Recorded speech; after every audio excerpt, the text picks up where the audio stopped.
अस्सलाम वालेकुम प्यारे दोस्तों, आज मैं आपके लिए बहुत ही खूबसूरत कोटेशन लेके आया हूँ। उम्मीद करता हूँ कि आपको अच्छी लगेगी।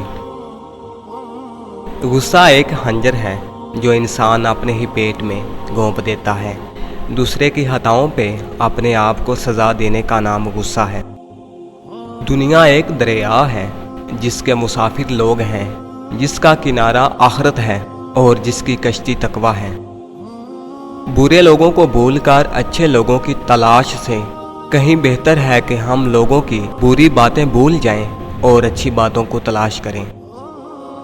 तुम अपने किरदार को इतना बुलंद करो कि दूसरे लोग देखकर कहें कि अगर उम्मत ऐसी है तो नबी कैसे होंगे। किसी शख्स का आप पर एतमाद करना आपके लिए बाइसे फख्र है, और जब आप पर कोई एतमाद करे तो कोशिश करें कि उसका मान रखें। एक बुजुर्ग से शैतान ने कहा, तुझे अल्लाह पर बहुत यकीन है ना, तो चल ऊंचे पहाड़ पर चढ़कर छलांग लगा दे, देखते हैं तुझे तेरा अल्लाह बचाता है या नहीं। बुजुर्ग ने जवाब दिया, ये अल्लाह का काम है कि मुझे आजमाए, मेरा काम नहीं कि मैं अपने सच्चे रब को आजमाऊं।